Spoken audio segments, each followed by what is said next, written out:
8वीं क्लास के मेरे प्यारे प्यारे बच्चों, भारत के शूरवीर जवानों, कैसे हो सब। मुझे उम्मीद है तुम सब लोग बहुत अच्छे से होंगे, खूब अच्छे से अपना ख्याल रख रहे होंगे, अपने तन को और मन को खूब ताकतवर और सुंदर बना रहे होंगे। अब थोड़ा सा हम लोग ज्ञान भी बढ़ा लेते हैं अपना। आज की हमारी वर्कशीट आ गई है और हमारी वर्कशीट आज की 16 जुलाई 2021 और वर्कशीट का टॉपिक है हमारा फॉर्मेशन ऑफ स्टेट गवर्नमेंट, यानी राज्य की सरकार बना रहे हैं आज हम देखो किस राज्य में सरकार बनाएंगे। अलग अलग राज्यों में सरकारें होती है ना, तो हमें काम दिया गया राज्य की सरकार बनाने का। तो सब बच्चों ने वर्कशीट करनी है। जब वर्कशीट करेंगे तो जिन चीज़ों पे मैंने सर्कल लगाया है ये चीज़ें अपनी वर्कशीट के टॉप पे लिखेंगे और 4 चीज़ें हैं ये, ताकि मुझे पता चल जाए। एक तो वर्कशीट का नंबर, डेट, वर्कशीट का टॉपिक और अपना नाम। करने के बाद सुंदर सी फ़ोटो खींचेंगे और मुझे भेज देंगे। ठीक, तो हम स्टार्ट करते हैं। आज की हमारी वर्कशीट का टॉपिक है राज्य सरकार का गठन। राज्य, देखो भारत में 28 राज्य हैं और सभी राज्यों की अपनी विधानसभा है। हर राज्य की अपनी विधानसभा है, लेजिस्लेटिव असेंबली है। हर राज्य की अपनी विधानसभा है। देखो लेजिस्लेटिव असेंबली है, वर्ड आ गया यहाँ पे, लेजिस्लेटिव असेंबली। तो मैं दूसरे तरीके से तुम्हें दिखाता हूँ। ये रहा भाई लेजिस्लेटिव असेंबली। हर राज्य की अपनी एक विधानसभा होती है। एक विधानसभा हर राज्य की अपनी है। विधानसभा में प्रतिनिधि होते हैं, उन प्रतिनिधियों को जनता चुनती है। जैसे सब बच्चों को पता होगा कि बंगाल में इलेक्शन हुए हैं, तो बंगाल में जनता ने वोट डाल के पश्चिम बंगाल की विधानसभा के सदस्यों को चुना है। हर विधानसभा में जितनी सीटें होती हैं पूरे राज्य को उतने भागों में बांट देते हैं। जैसे दिल्ली की विधानसभा में 70 सीटें हैं, तो दिल्ली को हमने 70 अलग अलग इलाकों में बांट दिया और हर इलाके से सभी पार्टियां अपने अपने प्रत्याशी को, अपने अपने कैंडिडेट को खड़ा करती हैं। लोग वोट डालने जाते हैं तो सब लोग अलग अलग कैंडिडेट्स को वोट डालते हैं। जिस कैंडिडेट के पास ज़्यादा वोट आ जाते हैं उसे हम मानते हैं कि कैंडिडेट जीत गया। और वो कैंडिडेट, जीता हुआ कैंडिडेट क्या कहलाता है? Member of legislative assembly, MLA। MLA का मतलब होता है member of legislative assembly. Hindi में हम उसे कहते हैं विधायक। MLA, member of legislative assembly. अब जिस पार्टी के सबसे ज़्यादा सदस्य आते हैं, सबसे ज़्यादा सदस्य मतलब आधे से ज़्यादा बहुमत मिलता है, जिसे मेजॉरिटी मिलती है। जैसे दिल्ली में हमारी विधानसभा में 70 सीटें हैं भाई। देखो दिल्ली की हमारी विधानसभा में देयर आर 70 सीट्स। हर पार्टी ने चुनाव लड़ा हर सीट के लिए। तो पहली सीट से कोई पार्टी जीत गई, दूसरी से कोई और पार्टी जीत गई, तीसरी से कोई और पार्टी जीत गई। अब सरकार कौन बनाएगा? तो इसका एक फॉर्मूला होता है। 70 सीटें हैं, 70 को 2 से डिवाइड कर लेंगे, क्या आ जाएगा? 35। 70 का आधा 35। 35 में 1 प्लस कर लो, अब कितना आ जाएगा? ये 36, यानी आधे से एक ज़्यादा, 1 मोर देन हाफ। आधे से एक ज़्यादा 36 सीटें जिस भी पार्टी के पास आ जाएंगी वो पार्टी अपनी सरकार बना लेगी, उसी पार्टी का मुख्यमंत्री बनेगा, उसी पार्टी के सारे मिनिस्टर्स बनेंगे। तो मैं यहाँ बड़ा अच्छा एक एग्जाम्पल दिया हुआ है हिमाचल प्रदेश का। हिमाचल प्रदेश में 68 सीटें हैं, 68 सीट्स हैं हिमाचल प्रदेश में। 2017 में इलेक्शन हुए हिमाचल प्रदेश में और देखो कितने कितने लोग जीते। ये पॉलिटिकल पार्टी के नाम है और ये कितने लोग वहाँ से इलेक्टेड हुए। तो इसको देखो कितने लोग जीते हैं हिमाचल में। सबसे पहले दिया हुआ भारतीय जनता पार्टी, बीजेपी। अब बीजेपी के कितने लोग जीत गए हैं भाई? देखो जरा ध्यान से, 44। बीजेपी के 44 लोग जीत गए। दूसरी पार्टी कौन सी है? इंडियन नेशनल कांग्रेस, जिसे हम कांग्रेस कहते हैं, उसके 21 लोग जीते।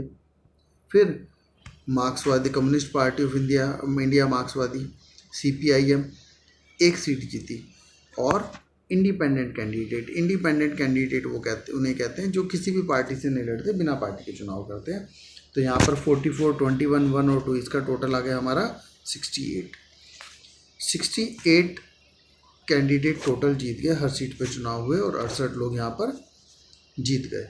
अब जीत तो गए, सरकार कौन बनाएगा? तो चलो फॉर्मूले को अप्लाई करते हैं हम लोग। 68 सीटें हैं कुल मिला के, 68 को 2 से हम डिवाइड कर देंगे तो कितना आएगा? राइट, 34। 34 में हम क्या करेंगे, 1 को प्लस करेंगे, कितना आ गया हमारा 35। तो जिस पार्टी की 35 सीटें आ जाएंगी वो सरकार बना लेगा। अब यहाँ पर कितनी कितनी सीटें आई हैं देखो, 35 है, 35 से ज़्यादा हैं किसी की, बीजेपी की 44 है, कांग्रेस की 21 है, तो क्लियर कट बीजेपी अपनी गवर्नमेंट बना लेगी। 35 चाहिए इनकी तो 44 आ गई हैं। ठीक, तो बीजेपी का जो जितने 44 जीते हुए सदस्य हैं ये राज्यपाल के पास जाएंगे, गवर्नर के पास जाएंगे, कहेंगे हमारी सीटें सबसे ज़्यादा आई हैं और हम अपने में से एक नेता को चुन रहे हैं, आप उस नेता को मुख्यमंत्री बना दो, बाकी हम लोग मंत्री बन जाएंगे। तो बीजेपी की गवर्नमेंट वहाँ पर बन जाए। ठीक, अब बाकियों का क्या होगा भाई, ये लोग भी तो जीते हुए हैं, ये 21 2 1, ठीक, ये भी 24 लोग जीते हुए हैं। तो ये 24 लोग क्या होंगे, विपक्षी दल होंगे, अपोजिशन पार्टी। बीजेपी हो जाएगी रूलिंग पार्टी और ये बाकी 3 हो जाएंगी अपोजिशन पार्टी। बीजेपी क्या हो जाएगा, सत्ता दल, और ये विपक्षी दल, 3 पार्टी विपक्षी दल में आ जाएंगी। ठीक, तो यहाँ पर हमारा पहला क्वेश्चन आया था, बहुमत प्राप्त करने के लिए किसी राजनीतिक दल को कम से कम कितने चुने हुए सदस्यों की आवश्यकता होती है। What will be the minimum number of elected members required by a political party to get majority in the state? 1 more than half of the total seat in assembly constituency, यानी राज्य विधानसभा की कुल सीटों के आधे से एक ज़्यादा। कुल सीट 70 है तो आधे से एक ज़्यादा 36 सीटें हमें चाहिए। कुल सीटें 38 हैं तो आधे से एक ज़्यादा यानी आधा 34 और एक जोड़ लिया हमने 35 सीटें चाहिए। तो इसका उत्तर बिल्कुल सीधा हो जाता है कि राज्य विधानसभा की कुल सीटों के आधे से एक ज़्यादा, उसे मेजोरिटी कहेंगे। और सेकंड है, उपरोक्त में से कौन सा दल राज्य सरकार का गठन करेगा अथवा सरकार बनाएगा। तो बिल्कुल क्लियर कट है, भारतीय जनता पार्टी, बीजेपी अपनी सरकार बनाएगी। BJP will form the government in the state.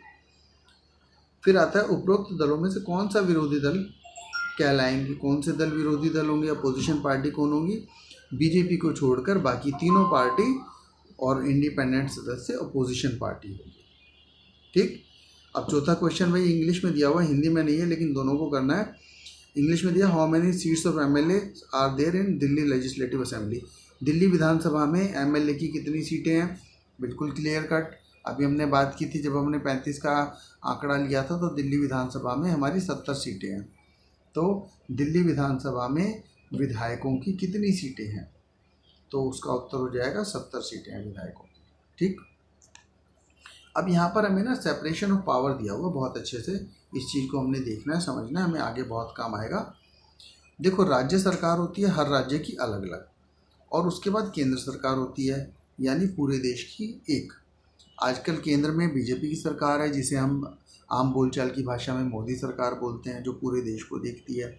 और राज्य सरकार है, जैसे दिल्ली में आम आदमी पार्टी की सरकार है, हरियाणा में कांग्रेस की सरकार है, हरियाणा में बीजेपी की सरकार है, राजस्थान में कांग्रेस की सरकार है और उत्तर प्रदेश में बीजेपी की सरकार है। राज्य सरकार क्या क्या काम देखती है, देखो राज्य सरकार काम देखती है education, health, road, drinking water, electricity. यानी राज्य सरकार वहाँ के लोगों के लिए एजुकेशन की व्यवस्था करेगी, अस्पताल की हेल्थ की व्यवस्था करेगी, सड़कों की व्यवस्था करेगी, पीने के पानी की व्यवस्था करेगी। तो केंद्र सरकार क्या देखेगी भाई, केंद्र सरकार ऐसी चीज़ें देखती है जो पूरे देश में काम आ रही हैं। जैसे केंद्र सरकार देखेगी देश की सीमाओं की सुरक्षा, यानी आर्मी, इंडियन आर्मी होती है इसीलिए। पुलिस राज्य सरकार की होती है इसलिए Delhi police, Haryana police, Rajasthan police, Madhya Pradesh police. जबकि आर्मी क्या होती है, इंडियन आर्मी, यानी केंद्र सरकार उस आर्मी को चलाती है। रेलवे बेटा केंद्र सरकार की होती है, तभी तो देखो ना रेल, भारतीय रेल लिखा होता है उस पर। कभी भी तुम देखोगे उस पर कभी भी ऐसा नहीं लिखा होता केरल रेलवेज या उत्तर प्रदेश रेलवेज, भारत रेल। संचार, बैंक, ये सारे काम केंद्र सरकार देखती है। और जबकि राज्य सरकार क्या काम देखती है, राज्य सरकार health, education, road, drinking water. Train service को कौन देखेगा, ट्रेन सर्विस को देखेगी केंद्रीय सरकार, टेलीकम्युनिकेशन को केंद्र सरकार, बैंकिंग को केंद्र सरकार। ठीक, तो हमारे देश में केंद्र सरकार यानी सेंट्रल गवर्नमेंट और स्टेट गवर्नमेंट, उनके बीच डिवीजन ऑफ पावर दिया गया है। और उसी के हिसाब से सभी सरकारें अपना अपना कार्य करती हैं। तो आज की वर्कशीट हमारी यहीं ख़त्म होती है। मुझे उम्मीद है सबको समझ में आ गई होगी। छोटा सा भी डाउट हो बेटा तो तुम मुझे फ़ोन कर सकते हो, और वर्कशीट को करने में मैं तुम्हारी हेल्प करूँगा। कुछ समझ नहीं आया हो तो भी तुम्हारी बिल्कुल हेल्प हो जाएगी। तो सबको बहुत खुश रहना है, अपना खूब ध्यान रखना है, और इस वर्कशीट को सुंदर सुंदर करके बहुत सुंदर लिखना है। रजिस्टर में लिख के अपने पेरेंट्स की हेल्प से इसकी फ़ोटो खींचनी है और मुझे सेंड करना है। थैंक यू बेटा।